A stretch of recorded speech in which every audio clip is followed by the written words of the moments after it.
parasit intraseluler obligat ya, dan selalu terdapat di dalam sel ya. Jadi dia ada di sel bakteri yang ada di sel bakteri gitu ya.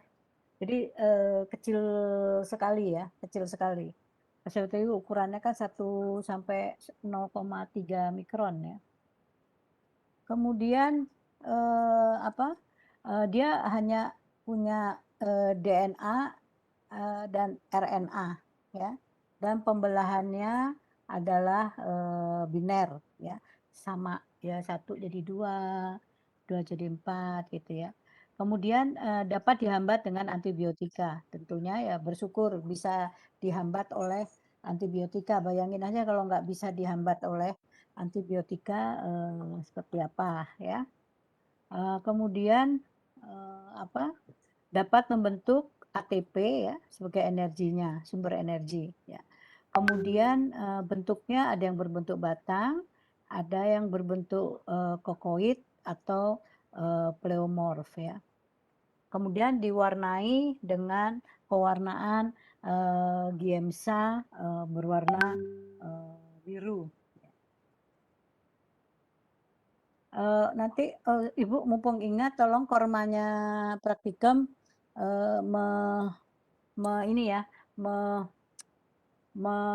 list siapa aja yang tidak bisa ikut praktikum secara offline ya. Jadi berapa, karena harus nanti ketika praktikum kan jadi tahu berapa yang ikut. Karena kalau tidak bisa nggak apa-apa, karena kan kita tidak mewajibkan untuk offline, jadi masih double blended ya. Kemudian yang akan datang juga diusahakan 2 minggu sebelum praktikum sudah datang. Perkiraan praktikum adalah pertengahan November ya. Kemudian Ibu lanjutkan ya, dapat tumbuh dalam biakan sel bakteri ya. Rickettsia prowazekii, Rickettsia tipi itu tumbuh dalam sitoplasma bakteri ya. Kemudian golongan penyebab dia itu termasuk golongan bakteri penyebab spot fever ya, di mana tumbuh pada inti sel daripada bakteri. Inti sel dari bakteri kan cuma DNA, RNA gitu aja kan. Bakteri kan tidak punya tidak punya membran sel, membran inti sel kan. Oleh sebab itu disebut sebagai prokariot ya. Kemudian dapat tumbuh jika metabolisme hospes dalam tingkat yang rendah. Artinya ketika hospesnya ini artinya adalah manusia ya. Hospesnya misalnya imunnya lagi turun, bakterinya tumbuh ya menjadi patogen, dan bakteri Rickettsia-nya juga akan tumbuh juga di sana gitu ya. Nah, bakteri ini pada suhu 0 derajat Celcius akan kehilangan aktivitas biologinya ya, yaitu aktivitas hemolitik untuk memecah suatu sel darah, dan respirasi, toksisitas dan efektivitasnya. Dia akan terhenti semuanya ketika berada pada suhu 0 derajat Celcius ya.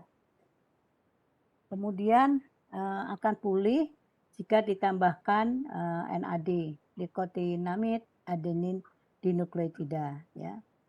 Jadi misalnya ditambahkan lagi itu aktif lagi dia, punya lagi penelitian pengen tahu ya, ditambahkanlah NAD ya. Kemudian dia tidak aktivitas biologinya akan terhenti di 0 derajat Celcius, tetapi dia tidak aktif pada suhu 36 derajat Celcius ke atas ya. Tetapi aktif jika ditambahkan ATP. Jadi ada kondisi-kondisi di mana dia akan berhenti aktivitasnya, kemudian habis gitu bisa pulih lagi ketika ditambahkan zat-zat tertentu ya. Kemudian penyakit yang ditimbulkan ya. Berarti ini minggu depan ujian ya, udah ujian ya, pertemuan kelima ya. Penyakit yang ditimbulkan yaitu bisa pada hospes, pada hospes manusia, mamalia, antropoda lewat gigitan serangga ya. Kemudian bisa menyebabkan demam, kemudian skin rash dan demam ya. Skin rash tuh jadi kayak kulitnya merah-merah gitu, kemudian demam ya. Kemudian, dia juga si bakteri ini bisa, ada di kutu, kutu dari Pediculus festiemti, penyebab tipus epidemik ya. Kemudian demam semak ya, scrub typhus disebabkan oleh Rickettsia strutzugamusi dulu menyerang daerah Sumatera Utara, Kalimantan, Jawa, Sulawesi, dan Irian Jaya. Semua infeksi Rickettsia ditandai dengan adanya demam, sakit kepala, lesu, dan kelainan di kulit, terutama ini ya, kelainan di kulit ya. Jadi hampir seluruh penyakit itu gejalanya hampir mirip, demam, sakit kepala, itu kan ya, diare, kemudian panas tinggi gitu, hampir mirip-mirip. Nah, untuk menentukan tentu saja harus diperiksa di kultur bakterinya atau reaksi antigen antibodi ya. Kalau yang penyakit ini, rickettsia ini, tanda lainnya yaitu dia, ada kelainan di kulit ya. Kalau yang lain kan tidak ada kelainan di kulit. Nah, pengobatannya itu dengan antibiotik tetrasiklin dan kloramfenikol ya. Nah, tetrasiklin dan kloramfenikol sekarang kan sudah banyak turunannya. Nah, mungkin kalau pakai tetrasiklin yang pure tetrasiklin mungkin zaman sekarang kan bakteri banyak yang bersifat resisten ya. Jadi mungkin ada turunan-turunan, kalian kan sudah belajar itu ya. Kemudian nah ini, antibiotik yang tergolong sulfonamid ini merupakan kontraindikasi ya. Jadi ketika mungkin, diberikan, obat, sulfonamid ini malah akan, eee, meningkatkan pertumbuhan bakteri Rickettsia ya. Nah, nggak tahu ya tergantung dokternya ya, tergantung dokternya gitu. Karena justru dengan sulfonamid ini bakterinya menjadi semakin, akan, semakin, memperberat penyakit ya. Nah, kemudian, biasanya dapat dimatikan oleh pemanasan, pengeringan, dan bahan-bahan bakterisida ya. Pemanasan misalnya, jemur gitu ya kan, kan ini skin rash ya, kalau zaman dulu mungkin ini kayaknya zaman sekarang ini udah jarang penyakit ini, tapi zaman dulu itu karena kebersihannya kurang ya. Jadi, mungkin zamannya bapak ibu kalian, jadi, ketika, gatal-gatal, merah-merah itu jemur aja, nanti kan hilang gitu, itu salah satu ya penyembuhannya ya. Nah, kalau kita lihat, di, sayatan semitin ya, rickettsia itu, nah ini ada gambar, vakuola, ini di dalamnya ada spot-spot itu, nah itu rickettsia ya, rickettsia di sana. Semitin section itu yaitu, ukurannya, 0,5 ya, irisan sel 0,5 mikrometer ya. Kalau penggunaan untuk elektron mikroskop ini 0,45. Jadi, beda sedikit dengan, yang digunakan untuk elektron mikroskop. Ini Ibu pernah melakukan ini ya, pernah melakukan.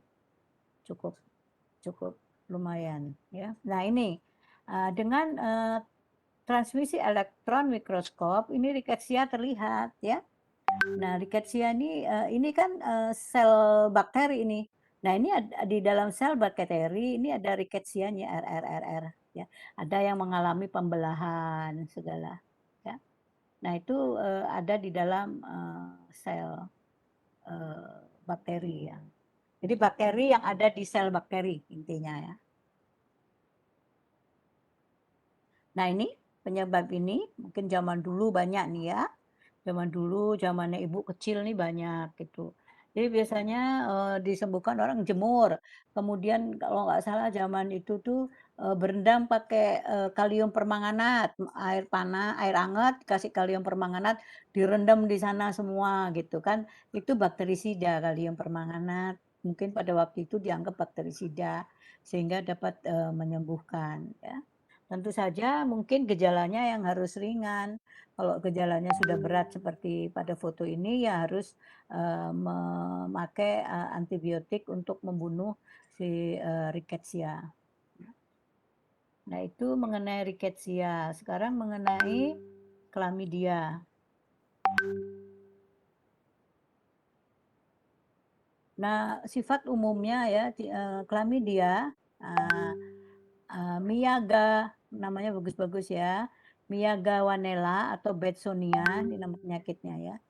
Itu merupakan bakteri ini merupakan gram positif, ukurannya 0,2 sampai 1,5, kecil sekali, mikron ya, non motil parasit intrasel obligat ya. Dia mempunyai RNA, DNA, ribosom, kemudian mempunyai enzim dehidrogenase yang aktif pada metabolisme dan pembelahannya sama, seluruh bakteri kan pembelahannya biner ya. Kemudian tidak mampu membentuk senyawa fosfat, berenergi tinggi, energi yang dibutuhkan diambil dari hostnya berupa ATP. Jadi dia ngambil dari bakteri hostnya berupa ATP-nya ya.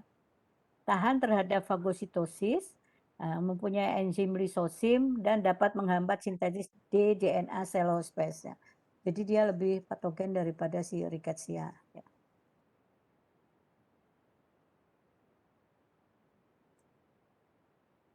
Kemudian daya tahan bakteri ya, mudah diinaktifkan dengan pemanasan suhu 60 sampai 60 derajat Celcius 10 menit ya.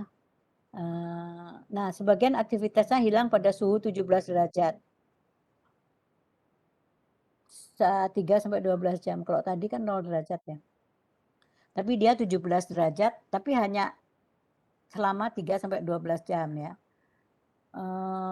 Kalau disimpan di freeze drying, itu sebagian aktivitasnya hilang, tapi dapat bertahan bertahun-tahun ya. Kemudian dalam ether dapat bertahan 30 menit, pada fenol 0,5% bertahan selama 24 jam. Nah, antibiotiknya adalah penisilin dan sikloserin, kurang I ya, sikloserin. Kemudian dapat menghambat dinding sel sehingga mengalami kelainan bentuk. Kemudian tetrasiklin dan eritromisin sebagai penghambat sintesis protein dan sangat efektif. Jadi kalau seperti ini berarti yang paling baik ya digunakan tetrasiklin dan eritromisin ya. Kalau penisilin dan sikloserin itu kan menghambat dinding sel aja, kemudian kelainan bentuk, makanya belum tentu mati kan gitu. Tapi tetrasiklin dan eritromisin ini sebagai penghambat ya. Mungkin mungkin saat ini ditemukan antibiotik baru yang lebih cocok yang untuk membunuh bukan menghambat. Kalau menghambat kan bakteriostatik kan, kalau membunuh itu bakteriosidal ya.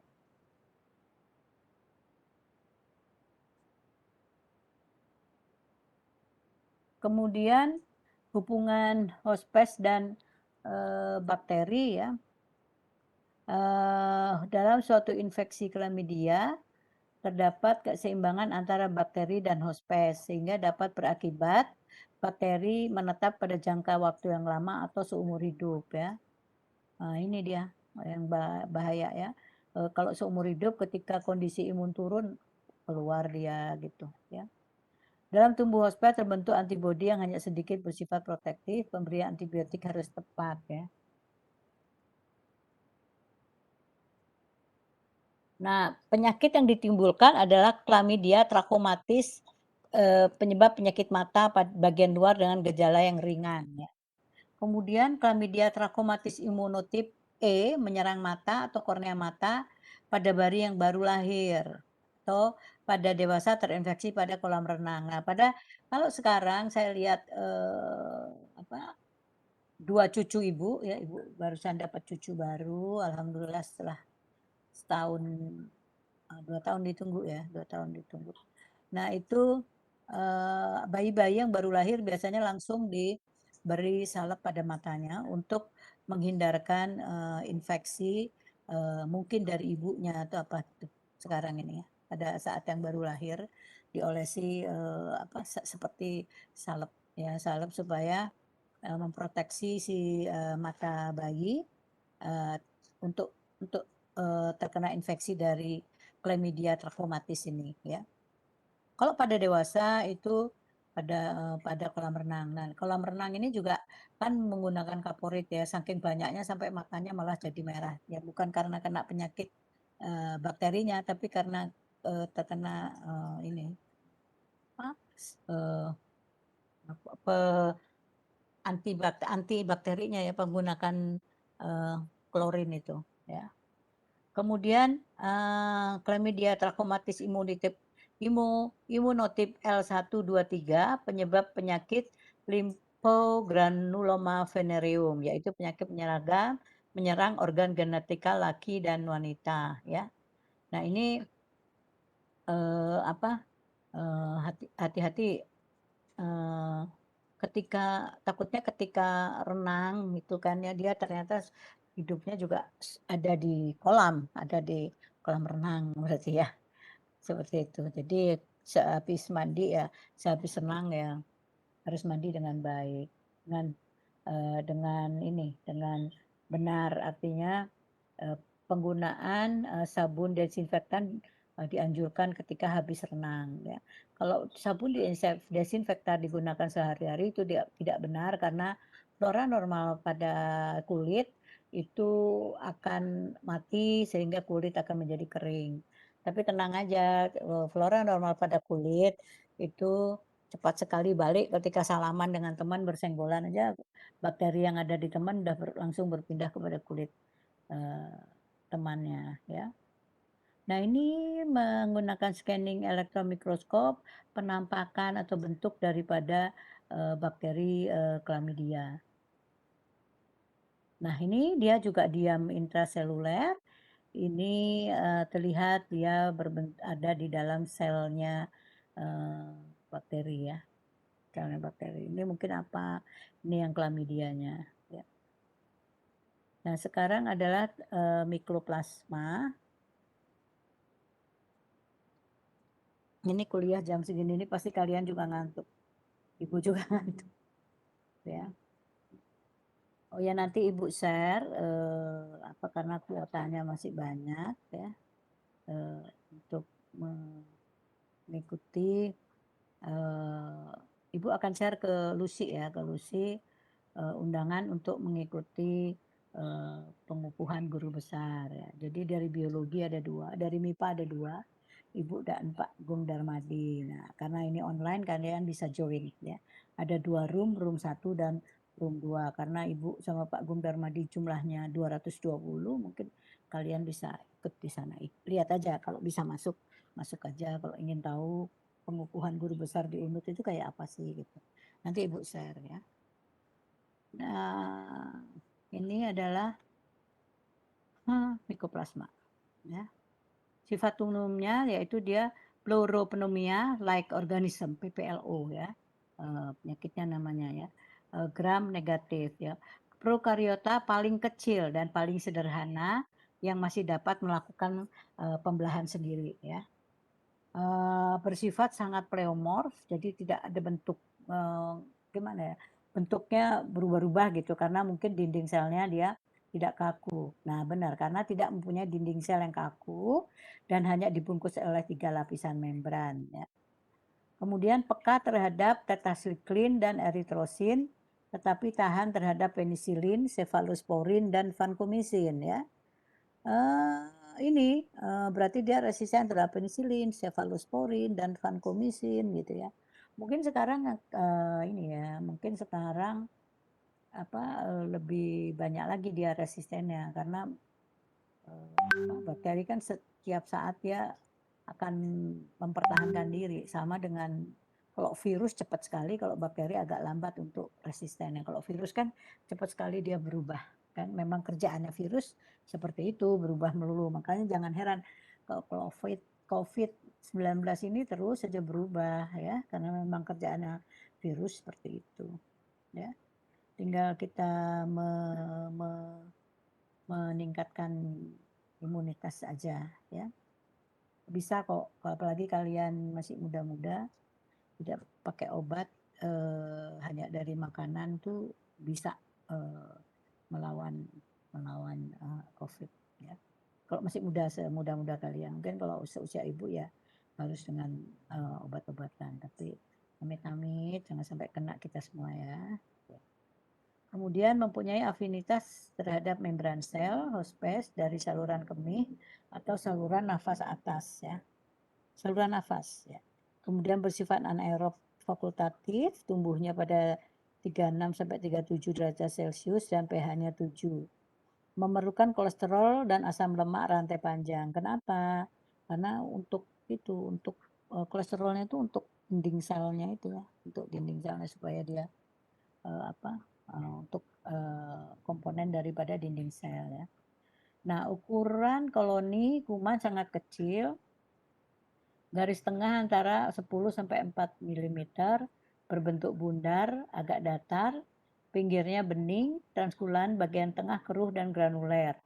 Tumbuh jauh ke dalam agar dan membentuk penampilan sebagai varietas, sebagai kayak telur ceplok dia ya. Kemudian permukaan koloni dapat mengabsorpsi sel darah merah ya, membentuk zona hemolisis. Jadi tumbuhnya jadi dia di sekitarnya zonanya bening karena dia mampu mengabsorpsi sel darah merah ya. Pertumbuhannya termasuk slow grower bakteria, yaitu bakteri yang lambat pertumbuhannya, yaitu 5 sampai 10 hari. Kemudian penyakit pada manusia ya itu Mycoplasma pneumoniae merupakan penyebab penyakit primary atypical pneumoniae. Kemudian Mycoplasmic pneumoniae merupakan flora normal traktus urogenital, ada yang bersifat paranormal ya. Jadi ini primary atypical pneumoniae ini penyebabnya Mycoplasma ya. Kemudian judulnya apa? Mycoplasma betul. Ya. Kemudian ureaplasma urealyticum dahulu disebut Mycoplasma testrin. Untuk tumbuhnya diperlukan urea 10%, merupakan flora normal pada traktus urogenitalis dan menyebabkan uretritis dan prostatis. Artinya meskipun dia ini kan kata-katanya membingungkan, merupakan flora normal dapat menyebabkan penyakit uretritis dan prostatitis. Kok gitu ya? Flora normal itu adalah bakteri yang normal ada di daerah tersebut. Dia membantu proses di sana misalnya untuk membantu menjaga pH supaya tetap gitu. Nah, kenapa dia berubah menjadi patogen? Karena berubahnya pH pada lingkungannya ya. Misalnya penggunaan antibiotik yang terus-menerus itu mengakibatkan berubahnya pH ya. Kemudian makanan-makanan yang kurang berserat itu mengakibatkan berubahnya pH. Nah, itu karena berubahnya pH ini si bakteri ini menjadi menjadi tumbuhnya menjadi tidak terkendali malah justru sehingga mengakibatkan patogen karena tumbuhannya tidak terkendali tambah banyak berebut nutrisi maka menjadi patogen di sana ya. Mengeluarkan racun-racun semuanya itu jadi mengakibatkan penyakit uretritis dan prostatitis ya. Kemudian pada wanita hamil dapat menyebabkan chorioameniotis yang melahirkan bayi dengan berat badan rendah ya. Nah, ini juga berbahaya sekali karena sekarang ini ada sampai di UNUD ini mendirikan pusat kajian ini stunting ya, stunting baby ya. Stunting baby itu bayinya tidak berkembang ya. Jadi dari dalam rahim ibunya ini tadi disebabkan oleh Mycoplasma ini terjadi karyoamnionitis, melahirkan bayi dengan berat badan rendah. Kemudian perkembangannya juga lambat. Nah, itu stunting baby namanya. Jadi ada sekarang pusat kajiannya di Fakultas Kedokteran karena di Indonesia sekarang ini lagi mewabah stunting baby. Bukan mewabah, lagi banyak kasus stunting baby ya. Sehingga kenapa? Apakah kurang gizinya ataukah disebabkan oleh bakterinya, perlu diinfeksi dari bakteri Mycoplasma ini sehingga perlu dikaji lebih jauh. Sehingga ada spesialis obgyn, spesialis kandungan khusus mengenai chorioamniotis ini, khusus mengenai super spesialis plasenta, ya, gitu. Jadi apa sih yang menyebabkan sehingga bayi-bayi ini tidak berkembang dengan baik, ya. Kemudian ya ini adalah Mycoplasma koloninya, ya. Tadi seperti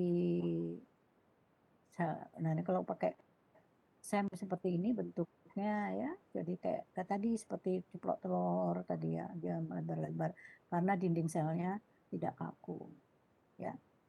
Kemudian dia mempunyai flagella lain. Nah, itu adalah kuliah pertama hari ini, ya, bakteri patogen pertama. Ada yang ditanya sini dulu sebelum kita break 5 menit ya, 10 menit ya untuk sholat dulu ya. Ada yang ditanya? Ya, belum ada. Kalau belum ada, Ibu stop. Kita break 10 menit untuk sholat dulu ya. Selesai Ibu kuliahnya untuk farmasi, minggu depan udah di Bu minggu depan. Nanti saya Ibu lihat ya. Minggu depan UTS-nya Ibu ya, UTS-nya Ibu atau sudah materinya Bu siapa? Bu Chandra, Ibu lihat dulu.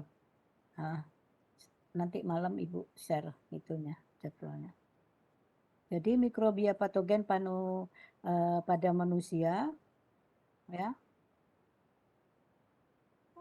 Spesies banyak bakteri patogen itu Ibu batasi adalah hanya contoh yaitu bakteri gram positif itu berbentuk basil, berbentuk batang dan membentuk spora. Contohnya adalah Bacillus dan Clostridium, ya. Jadi 2 itu aja. Nanti yang negatif juga 2 kalau nggak salah, ya. Nah, spesies Bacillus ini berbentuk batang besar, aerob yang membentuk rantai. Nah, biasanya keberadaannya ada di tanah, ada. Kemudian di air ada, di udara karena dia punya spora, dan juga ada di tumbuh-tumbuhan, ya. Misalnya Bacillus anthracis, ya.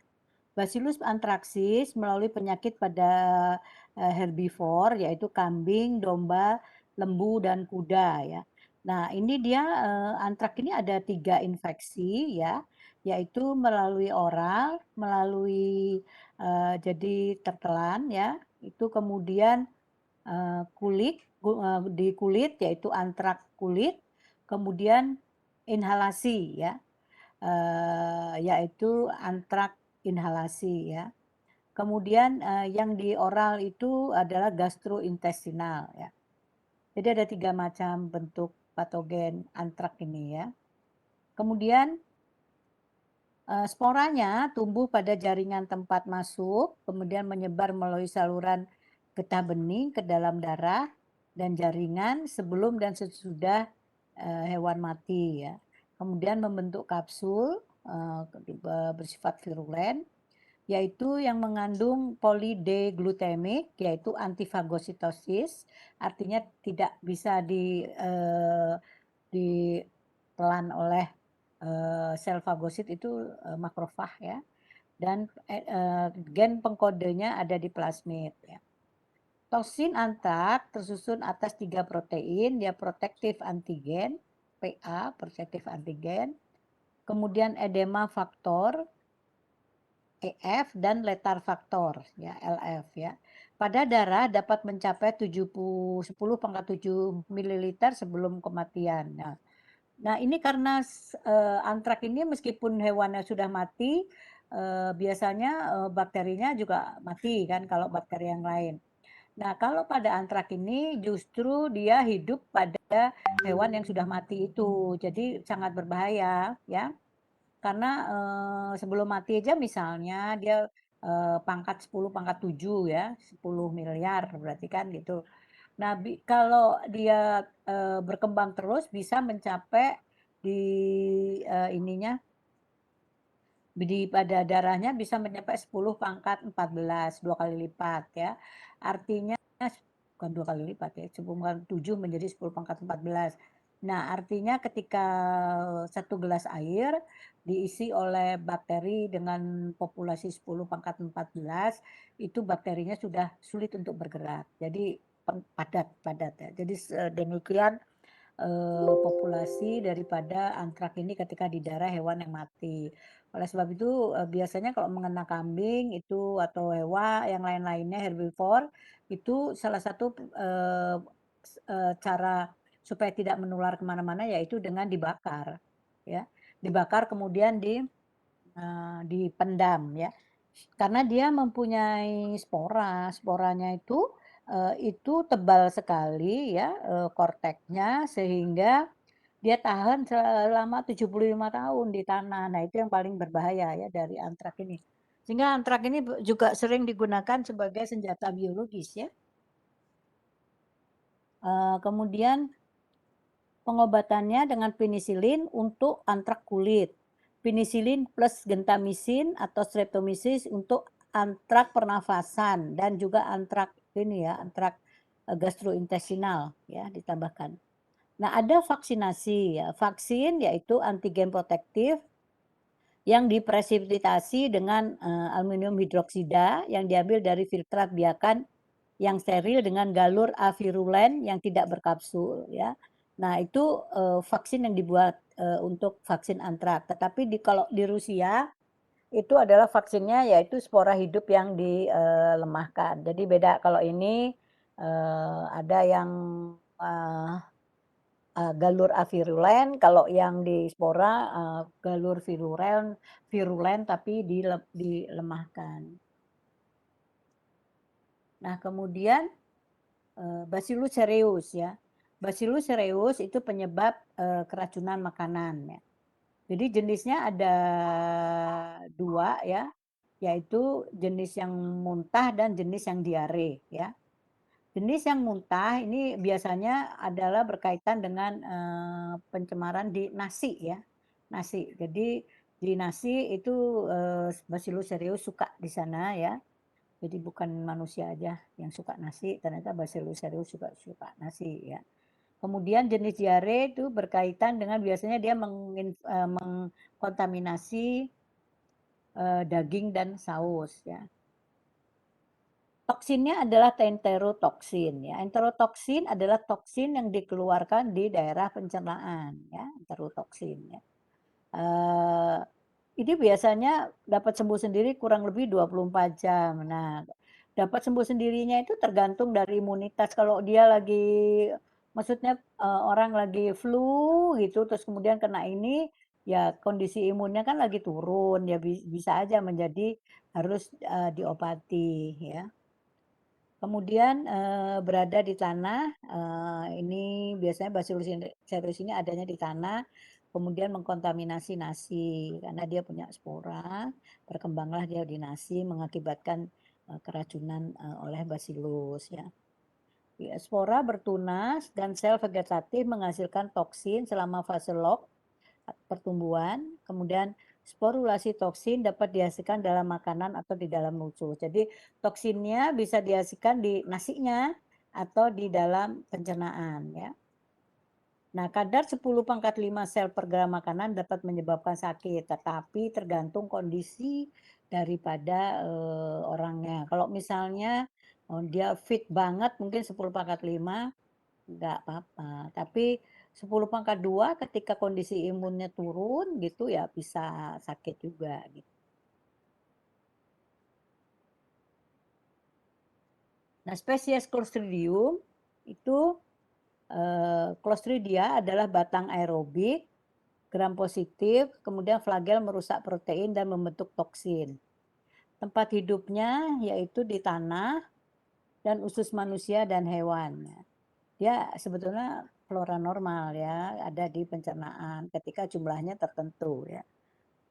Jenis patogen dapat menyebabkan penyakit botulism, tetanus, gangrene gas, dan colitis pseudomembranosa. Jadi agak berbahaya banget ya Clostridium ya.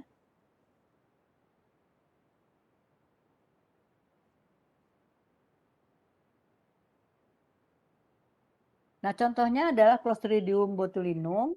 Ya. Clostridium botulinum itu penyebab penyakit botulisme. Itu bakteri ini berdiam di tanah dan feses hewan ya. Nah, ini banyak tipe antigennya ya. Sporanya yang toksin yang dihasilkan banyak ya. Nah, sporanya ini tahan pada suhu 100 derajat Celcius selama 3 sampai 5 menit ya. Nah, kemudian daya tahan terhadap panas berkurang pada pH asam atau konsentrasi garam tinggi. Jadi ketika ditumbuhkan makanan itu kemudian kita tambahkan apa? Kita tambahkan cuka atau apa gitu, kemungkinan akan mati juga atau garam yang tinggi ya. Toksinnya ya itu selama pertumbuhan ada otolisis, yaitu toksin yang dikeluarkan ke dalam lingkaran. Ada 7 variasi antigenik ya, toksinnya itu A sampai G ya. Tipe A, B, C, D, E, dan F penyakit pada manusia. Tipe AB berhubungan dengan makanan ya. Tipe E itu hasil ikan. Karena tipe C itu leher lemas pada ikan. Ikan kan nggak punya leher kan, jadi maksudnya lemah, ikannya tidak aktif ya, tidak aktif. Kemudian tipe D itu mengakibatkan botulisme pada manusia yang ganas nih ya, berarti tipe D. Toksin adalah protein toksin diserap usus dan merupakan toksin yang paling toksik dengan dosis letal 1 sampai 2 mg dapat sudah mengakibatkan sakit ya. Dapat diberikan pada suhu dia bertahan pada suhu 100 derajat Celcius sekitar 20 menit dengan dosis ini dapat diberikan pada suhu 100 derajat Celcius selama 20 menit. Ini enggak cocok nih kata-kata ini tuh ya. Kemudian contoh yang lain adalah Clostridium tetani ya. Kalau tadi botulinum mengakibatkan botulisme, Clostridium tetani mengakibatkan tetanus ya. Pada bakteri ini juga ditemukan pada tanah dan tinja hewan kuda ya. Kemudian beberapa tipe Clostridium tetani dibedakan dengan antigen flagel spesifik.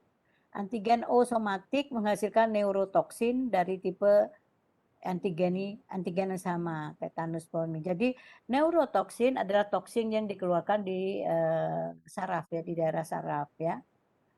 Sedangkan toksinnya itu mengandung tetanus plasmin ya. Toksinnya sel vegetatif menghasilkan tetanus plasmin ya. Kemudian tersusun oleh protease bakterial dalam 2 peptida ya. Kemudian dihubungkan oleh ikatan disulfida.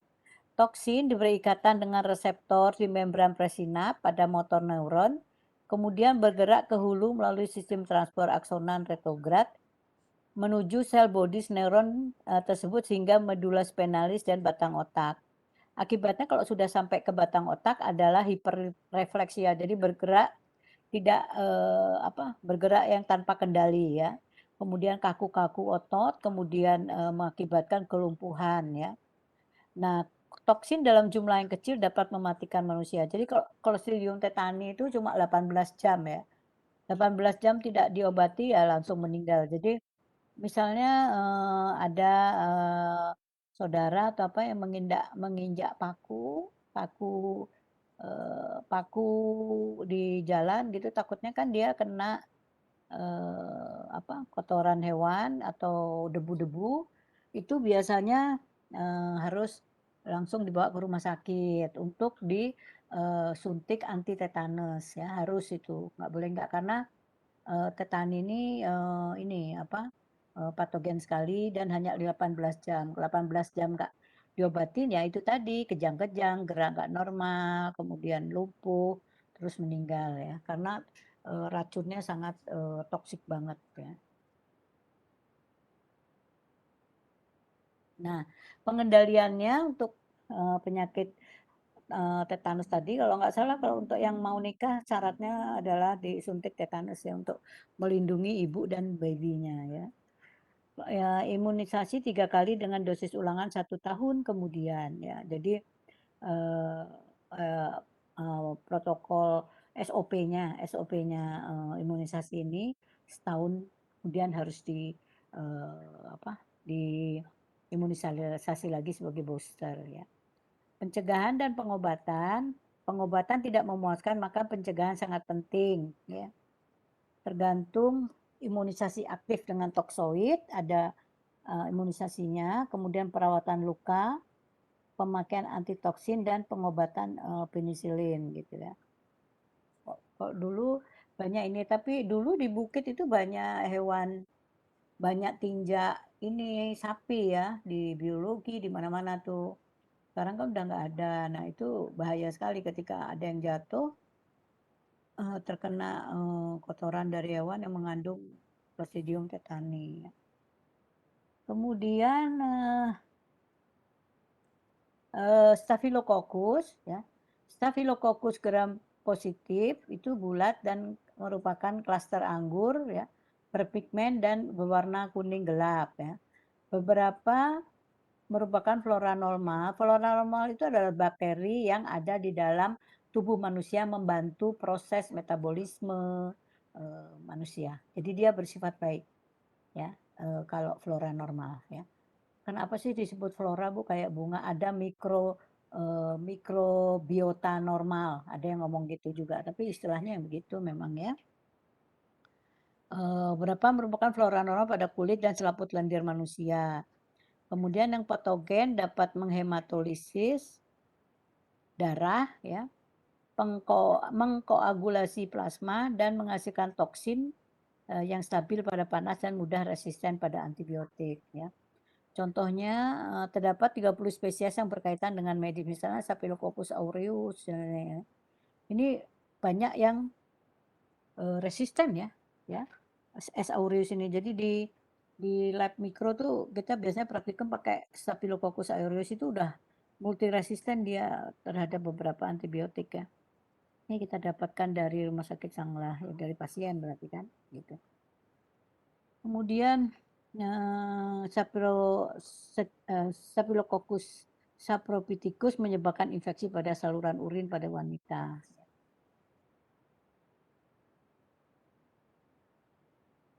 Nah, toksin dan enzim daripada Staphylococcus ya, dia itu mempunyai toksin dan enzim ya, mampu menyebabkan penyakit karena mampu melakukan pembelahan dan menyebar keluas ke dalam jaringan dan memproduksi toksin dan enzim ya. Beberapa toksin di bawah kontrol genetika plasmid, misalnya enzim nih, katalase ya. Katalase yang mengubah H2O menjadi H2O dan O2 ya. H2O2 menjadi H2O dan O2. Kemudian enzim lain yang dia punya adalah koagulase. Koagulase Staphylococcus aureus menghasilkan koagulase, yaitu suatu protein menyerupai enzim yang mampu mengumpulkan plasma pada serum dan dapat mengubah ingesti oleh sel fagositik. Nah, enzim yang dihasilkan adalah hyaluronidase, lipase, dan beta laktamase. Jadi ada 2, 3, 4, 5 enzim ya. Nah, kalau toksinnya adalah eksotoksin ya. Ada endotoksin, ada neurotoksin, ada endotoksin, ada eksotoksin, ada neurotoksin, ada enterotoksin yang kita tadi ya. Kalau endotoksin, toksin dikeluarkan pada lingkungan yang kecil sekitarnya ya. Kalau eksotoksin, toksin yang dikeluarkan pada lingkungan yang lebih luas ya. Bukan artinya ekso dia di luar, endo di dalam, nah ya udah sebutkan. Kalau entero adalah toksin yang dikeluarkan khusus di pencernaan. Neuro adalah toksin yang dikeluarkan di daerah saraf ya, jadi beda ya. Harus ini kan dipahami itu, sering keluar di ujian ya. Kemudian leukosidin, toksin S. aureus dapat membunuh sel darah putih pada berbagai binatang ya. Nah, ini bagaimana dengan manusia, kita harus cari di jurnal ya, harus baca lebih lanjut. Toksin eksfoliatif yaitu termasuk sedikitnya 2 protein yang menghasilkan desquaminasi generalisita pada Staphylococcus skin syndrome. Jadi penyakit ruam beruam merah-merah pada misalnya pada leher, pada paha gitu ya, akibat ini tadi toksin eksfoliatif dari S. aureus. Biasanya dia habis renang tuh suka merah-merah di leher atau apa itu kena Staphylococcus skin syndrome ya namanya ya. Kemudian enterotoksin ada sedikitnya 6 A sampai F, toksin larut dihasilkan oleh hampir 50% Gallus S. aureus ya. Toksin ini tahan terhadap panas, 30% pada air mendidih ya. Bahaya sekali ya, dan resisten pada aksi enzim usus. Penyebab penting pada keracunan makanan ya. Enterotoksin dihasilkan ketika tumbuh pada makanan yang mengandung karbohidrat dan protein ya. Gen enterotoksin berada dalam kromosom, tetapi plasmid dapat membawa protein yang mengatur produksi toksin. Jadi di plasmidnya ya. Oke, itu tadi judulnya. Yang sekarang patogenitas bakteri, gram positif dan negatif. Oh, salah. Ini sekarang ya. Batang gram negatif Enterobacteriaceae. Kalau tadi kan batang gram positif ya, sekarang batang gram negatif. Contohnya Enterobacteriaceae yang banyak dibahas orang ya, Enterobacteriaceae karena di situ banyak yang patogen ya. Bakteri ini sering disebut bakteri enterik ya, karena hidupnya pada keadaan normal, berada dalam usus besar manusia dan hewan. Selain itu juga ditemukan pada tanah dan air ya. Sebagian besar bakteri ini tidak menimbulkan penyakit pada host bila berada di dalam usus besar. Tetapi pada keadaan di mana terjadi perubahan pada host atau bila ada kesempatan memasuki pada tubuh bagian lain, maka banyak bakteri ini mampu menimbulkan penyakit pada tiap jaringan tubuh manusia. Artinya gini, dia ada di misalnya di usus ya, dia dengan jumlah tertentu membantu metabolisme, mungkin membantu pencernaan, degradasi dari makanan-makanan kita konsumsi. Nah, seperti itu. Nah, tetapi ketika dia jumlahnya banyak, maka dia akan ikut aliran darah mencari tempat-tempat yang baru ya. Ya bisa di jantung, bisa di otak ya, bisa di paru-paru, itu mengakibatkan semuanya menjadi patogen. Nah, tadinya nggak patogen karena dia berada di lingkungan yang bukan lingkungannya, mungkin pH-nya beda atau apa berubahlah menjadi patogen ya. Oleh sebab itu ketika misalnya sakit tenggorok ini kan juga mengakibatkan Staphylococcus ya. Oh, udah beda ya. Enterobacteriaceae. Misalnya salmonella. Salmonella tidak diobati dengan baik gitu ya, tidak tuntas pengobatannya dengan antibiotik atau tidak cocok memberikan antibiotik, maka dia akan melalui darah akan sampai ke otak. Disebut infeksi salmonella di otak yang meningitis salmonella namanya. Bisa juga di ginjal seperti itu. Jadi tergantung mainnya bakteri ini kemana dia gitu. Supaya nggak main kemana-mana, oleh sebab itu ketika sakit dia diobati dengan antibiotik yang tepat, yang benar dan cara konsumsinya benar, ya seperti itu. Nah, daya tahan kuman, bakteri enterik tidak membentuk spora, mudah dimatikan dengan desinfektan yang bersifat bakterisidal. Kalau sidal membunuh ya. Pemberian zat klor pada air dapat mencegah penyebaran. Bakteri ini sangat toleran terhadap dingin, hidup berbulan-bulan pada es, peka terhadap kekeringan, menyukai suasana lembab dan mati dengan pasteurisasi. Jadi dia hidup di kulkas ya. Struktur antigennya itu pada genus seperti Salmonella Shigella, komponen utama sel bakteri adalah antigen somatik O, antigen flagel H, dan antigen kapsul ya. Jadi kapsul mengeluarkan racun, ada racunnya, flagelnya ada racunnya, dan antigen O-nya pada badannya itu ada antigennya, ada racunnya juga, bisa mengeluarkan racun maksudnya. Ya. Nah, misalnya sini antigen kapsul contohnya ya, terdiri dari polisakarida. Bila dipanaskan 60 derajat Celcius selama 1 jam, kapsul akan rusak. Jadi kalau kita ingin mencari kapsulnya, ya jangan dipanaskan 60 derajat Celcius karena dia akan rusak ya. Antigen ini dapat menghambat reaksi aglutinasi antigen O dengan antiserumnya yang homolog. Nah, antigen kapsul yang terkenal adalah antigen VI, virulen pada Salmonella typhi. Antigen ini berperan dalam patogenitas penyakit tifoid ya. Jadi ini juga ditemukan pada Salmonella paratyphi dan Salmonella dan Citrobacter ya. Jadi kalau kita ingin mendapatkan antigen kapsul ya itu tadi ya. Tadi sudah bila dipanaskan selama 1 jam kapsul akan rusak gitu. Jadi kebalikannya ya kalau mencari mau isolasi kapsulnya. Kemudian antigen flagel terdiri atas protein. Antigen ini dapat dibuat dengan menambahkan formalin pada kuman yang motil, pada bakteri yang motil yang berusia muda sehingga protein flagel yang labil menjadi stabil ya. Jadi kalau kita mau nyari antigennya ya. Nah, kalau kita reaksikan antigen antibodinya maka berupa gumpalan kapas yang mudah hilang bila dikocok. Ini misalnya kalau ada yang memeriksakan diri untuk tipes gitu kan pakai ini ya diuji darahnya itu pakai reaksi antigen antibodi ya. Kemudian antigen somatik ya terdiri dari lipopolisarida. Nah, ini antigen somatik itu antigen yang ada di dalam selnya. Ini udah bahas di awal kuliah yaitu ada LPS, kemudian ada ada 3 bagian kan, misalnya samping ekstrovert sama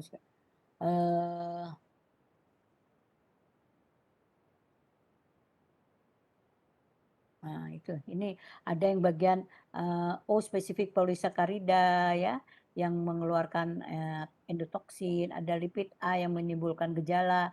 Itu tolong dilihat di mata kuliah mikrobiologi yang awal-awal ya. Faktor-faktor patogenitas ya, ada endotoksin yang dihasilkan oleh bakteri ini ya.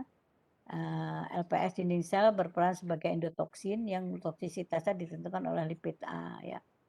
Nah, ini endotoksin adalah toksin yang dikeluarkan di daerah lingkungannya. Sempit ya. Enterotoksin adalah substansi yang punya efek toksik pada usus halus ya. Nah, ini toksin yang dihasilkan pada usus ya. Kemudian daya invasi organisme. Bakteri Shigella melakukan penetrasi ke dalam lapisan epitel, berkembang biak dan merusak lapisan epitel.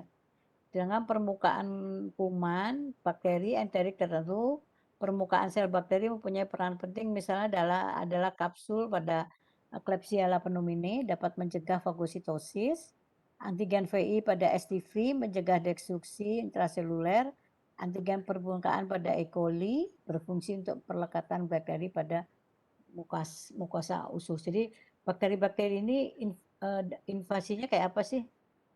Dia apakah melekati usus atau apa gitu? Ya.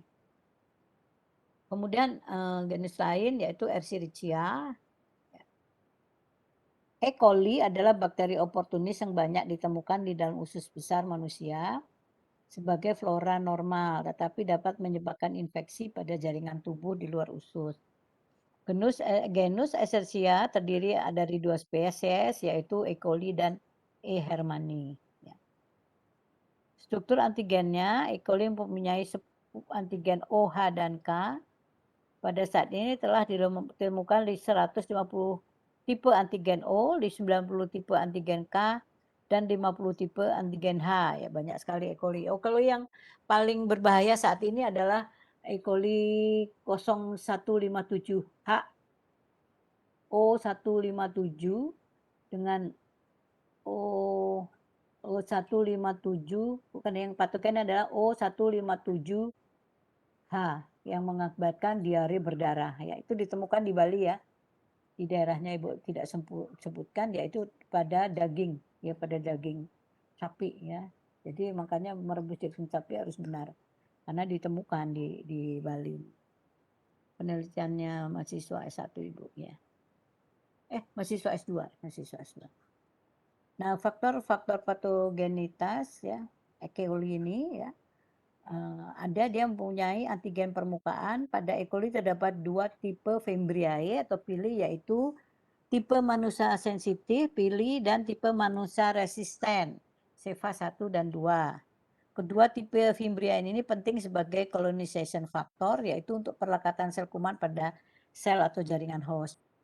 Jadi tipe pilihnya ini adalah pada E. coli untuk melekat pada bagian mana dia pada bakterinya, ya, pada jaringan hostnya, ya. Kemudian dia menghasilkan enterotoksin. Ada 2 macam enterotoksin yang telah berhasil diisolasi dari E. coli, yaitu toksin LT termolabil dan toksin ST termostabil. Ya. Produksi kedua macam toksin diatur oleh plasmid yang mampu pindah dari satu sel bakteri ke lainnya. Yaitu terdapat 2 macam plasmid pengkode pembentukan toksin LT dan ST. Satu plasmid lainnya mengatur pembentukan toksin ST saja. Kalian udah ngantuk banget pasti, Ibu juga ya. Nah, ini patogenitas dan gejala klinik ada 1, 2, 3, 4 ditambah O157 tadi ya, ya. E. coli, enteropatogenik E. coli ya. Ini biasanya diare pada bayi dan anak-anak ya. Kemudian enterotoksigenik E. coli menyebabkan secretory diare seperti pada kolera ya. Kemudian EYEC ini invasif E. coli menyebabkan diare seperti disentri disebabkan oleh Shigella dan tinja mengeluarkan darah ya. EHEC ini enterohemoragik E. coli menyebabkan colitis hemoragik di mana tinja bercampur darah banyak. Nah, semua ada yang ada 2 ini yang bercampur darah, tapi O157H itu mengeluarkan darah juga secara hebat ya. Penyakit-penyakit yang disebabkan oleh E. coli adalah infeksi saluran kemih ya. Nah, ini kemudian 85%, penyakit paru-paru ya, 50% ya. Kemudian meningitis pada bayi yang baru lahir dan infeksi luka terutama luka di dalam abdomen. Jadi jangan anggap sepele E. coli ya. Jangan anggap sepele karena ini mengakibatkannya juga ngeri-ngeri penyakitnya. Pengobatannya E. coli yang diisolasi dari infeksi dalam masyarakat biasanya sensitif terhadap obat-obat antimikroba yang digunakan untuk bakteri gram. Kalau sensitif berarti bahaya dong ya. Nah, sekarang bakteri Shigella ya. Bakteri ini menyebabkan diare. Terdapat 4 spesies yaitu Shigella flexneri, Shigella bodii, Shigella sone, dan Shigella dysenteriae. Kemudian struktur antigennya, semua Shigella mempunyai antigen O. Pada beberapa strain tertentu mempunyai antigen K ya, O dan K ya. Ini slide-nya jumlahnya 30, ini baru 22, sekarang 23 ya. Faktor-faktor patogenitas ya, daya invasi, bakteri menembus masuk ke dalam sel epitel permukaan mukosa usus di daerah ileum, terminal, dan kolon. Kemudian berkolonisasi dan terjadi peradangan ya. Nah gitu caranya dia menginfeksi ya. Kemudian diikuti oleh kematian sel dan mengelupasan lapisan tersebut sehingga terjadi tuka ya. Kalau sudah ada tuka berarti pendarahan ya. Kemudian enterotoksin bersifat termolabil dan menyebabkan penggumpalan cairan ya. Aktivitas toksin pada usus halus, toksin bakteri ini disebut sigatoksin. Khusus Shigella ini namanya bagus sigatoksin ya. Neurotoksin dan sitotoksin adalah protein eksotoksin yang dikeluarkan Shigella flexneri tipe 1, tipe 2A dan Shigella sonei. Patogenitas ya, shigellosis adalah infeksi usus akut yang dapat sembuh sendiri sebetulnya ya. 3 penyakit yang diare yang disebabkan oleh Shigella, nama penyakitnya adalah shigellosis ya. Pertama disentri klasik dengan tinja yang lembek sertai darah dan mukus. Watery diare itu diare keluarnya kayak air ya. Kemudian kombinasi keduanya. Ibu pernah nih yang watery diare ini karena makan makanan dari mana gitu ya. Rupanya mungkin terkontaminasi oleh Shigella ini. Jadi emang ngaruh kalau nggak banyak minum ya bisa masuk rumah sakit karena dehidrasi ya. Jadi harus banyak minum air gula dan garam ya, itu Oralit kayak seperti Oralit ya. Nanti sembuh sendiri gitu. Kemudian pengobatan dengan antibiotik ampicillin, tetrasilkin, dan trimethoprim, sulfamethoxazole ya, gunakan sebagai pengobatan. Tetapi dengan semakin banyaknya strain yang resisten terhadap antibiotik, maka perlu dilakukan uji sensitivitas bakteri terhadap antibiotik sebelum memulai pengobatan ya. Gitu. Mungkin ini untuk pasien-pasien yang sudah parah banget. Sebetulnya kalau watery diare ini mungkin dia kena yang disentery klasik ya. Kalau watery diare itu sembuh sendiri ya. Kita makan sup, kemudian minum selalu air hangat, kemudian Oralit. Karena watery diare kan terus-menerus ke kamar mandi. Biarin aja biar racunnya keluar ya. Biar tuntas racunnya keluar. Oke. Terakhir, salmonella ya. Bangun dah kalian karena dengar kata terakhir ya. Salmonella. Salmonella ini adalah agen penyebab bermacam infeksi mulai dari gastroenteritis sampai demam tifoid berat yang disertai bakteremia ya. Jadi oleh Ewing, Salmonella ini diklasifikasikan dalam 3 spesies yaitu Cholera Suis, TB, dan Enteritidis.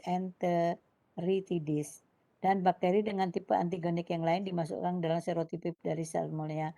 Salmonella paratyphi enteritidis bukan sebagai spesies baru lainnya.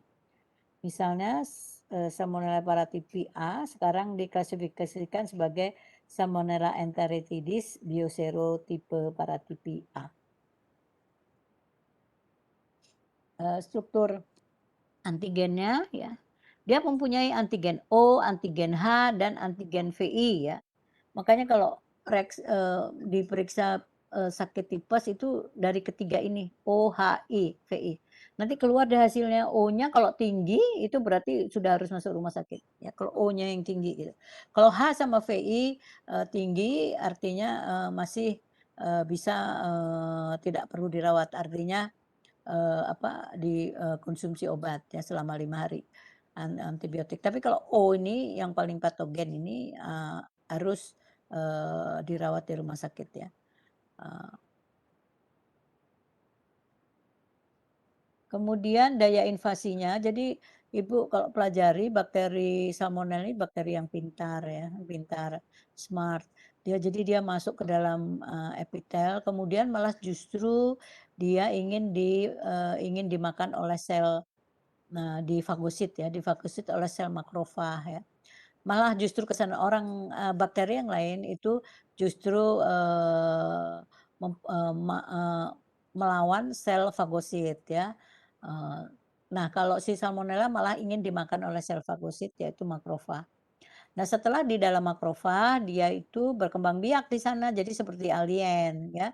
Berkembang biak sana memerintahkan makrofag untuk menuju kemana gitu, menuju ke sel apa yang dia mau. Nah nanti di sana sel makrofag mendarat, kemudian dikeluarkanlah, eee, bakteri salmonella ini ya. Eee Nah, kemudian dilepaskan di aliran darah malah ya. Terjadi bakteremia dan pas saat ini penderita akan mengalami panas tinggi. Jadi ketika ada yang sakit tipes panasnya naik tinggi artinya si bakterinya dilepaskan oleh sel makrofag ya. Sel makrofag di dalam eee, apa, setelah bermultiplikasi kemudian dilepaskan lagi ke dalam sel darah bakterinya ini sehingga menimbulkan panas tinggi ya, panas tinggi. Kan panas tinggi gejala ya, gejala berarti berarti dia ada di, eee, di bagian LPS, A ya, A ya. Kemudian bakteremia dapat menyebabkan 2 kejadian kritis yaitu masuknya kuman ke dalam kantung empedu dan plaque clefairy sehingga mengakibatkan radang yang hebat diikuti dengan pendarahan ya. Jadi terus ada pendarahan gitu tipesnya ini. Jadi tipes ini gampang-gampang mudah ya, gampang-gampang sulit gitu, gampang-gampang mudah mirip. gampang-gampang sulit, soalnya dia pintar ya, jadi pintar. Ketika dia ngumpet ketika sudah selesai pengobatan masih ada di dalam tubuh itu salmonella. Ketika kondisi kita imunnya rendah akan sakit kembali, sakit tipes kembali ya. Makanya bahaya sekali. Ya, ini antigen permukaan ya, kemampuan bakteri salmonella untuk hidup intraselular mungkin disebabkan adanya antigen permukaan VI ini. Kemudian toksinnya adalah endotoksin ya. Kemudian dia juga punya enterotoksin. Patogenitasnya adalah salmonellosis adalah istilah yang menunjukkan adanya infeksi oleh bakteri salmonella dan dibagi menjadi 4 sindrom. Yang pertama, gastroenteritis atau yang dikenal dengan keracunan makanan ya. Karena salmonella ini adalah oral disease ya. Oral disease itu adalah suatu penyakit disebabkan oleh masuknya patogen melalui makanan atau minuman. Jadi oral ya, oral. Jadi makanan dan minuman yang terkontaminasi gitu ya. Nah, meskipun dikatakan keracunan makanan sebetulnya adalah infeksi usus ya. Masa inkubasi berkisar antara 12 sampai 18 jam lebih ya. Setelah itu demam tifoid ya atau demam enterik adalah demam akut yang disebabkan oleh STP. Penyakit ini dapat disebabkan oleh S. enteritidis bioserotipe paratipi A dan S. enteritidis serotipe paratipi B yang disebut demam paratipoid. Kemudian bakteria Septicemia ditemukan dapat ditemukan pada demam tifoid dan infeksi salmonella non-TB lainnya ya. Gejala yang menonjol adalah panas dan bakterimia intermittent ya. Adanya salmonella di dalam darah yang tadi disebut-sebutkan karena makrofag mengeluarkan mengeluarkan salmonella pada saluran darah ya. Maka merupakan resiko tinggi terjadinya infeksi dan atau abses metastatik ya. Penyebab tersering adalah Staphylococcus strain dan selain S. enteritidis dan S. sclerosis. Kemudian karier ya. Semua individu dengan infeksi salmonella mengekskresikan kuman dalam tinja dalam jangka waktu yang bervariasi yang disebut karier convalescent. Yang pada bulan ketiga kira-kira 90% penderita tidak mengekskresikan bakteri tersebut. Individu yang mengekskresikan salmonella selama 1 tahun atau lebih disebut karier kronik. Jadi seorang orang yang setelah kena tipes itu selama 3 bulan di tinjaknya masih ada tipesnya, masih ada salmonellanya gitu. Karena dia karier ya, karier. Jadi selama 3 bulan ini si bakterinya juga masih ada ya. Jadi harus dijaga benar-benar makanannya ya, makanannya. Jadi orang penderita tipes tuh kan pengobatannya cuma antibiotik kan cuma 5 hari. Setelah itu ya tergantung kita meningkatkan imun tubuh, artinya mengkonsumsi makanan-makanan yang tidak merangsang usus pencernaan, misalnya tidak boleh pedas, tidak boleh mie instan, tidak boleh mie goreng, pokoknya goreng-gorengan seperti selama 3 bulan ya. Kalau enggak dia akan kambuh kembali ya, akan kambuh kembali dan 1 tahun tidak boleh lebih dari 3 kali kambuh. Kalau 3 kali kambuh akan cenderung menjadi kanker usus nantinya ya. Kemudian pengobatannya yaitu pengobatan antibiotika yang efektif dapat mengurangi angka kematian menjadi 1% di Amerika Serikat. Jadi antibiotikanya itu menggunakan chloramphenicol. Sekarang sudah berapa turunan ya chloramphenicol ya. Karena kalau si bakterinya ini sudah di darah, artinya sudah tidak bisa menggunakan antibiotika yang diminum ya, udah nggak bisa. Jadi dia harus pengobatannya menggunakan antibiotika yang cair yang disuntikkan dalam infus ya, sehingga bisa membunuh bakteri di aliran darah. Jadi berbeda pengobatannya ya. Kalau masih bisa diobati pakai obat minum itu sembuh itu bagus ya. Ketika udah minum obat itu panasnya masih tinggi berarti dia sudah ada di aliran darah. dicek, oh ya benar dia di aliran darah, kan di kultur ya, di kultur darahnya. Oke, demikian kuliah dari Ibu. Ada yang ditanya? Maraton ya kuliah hari ini.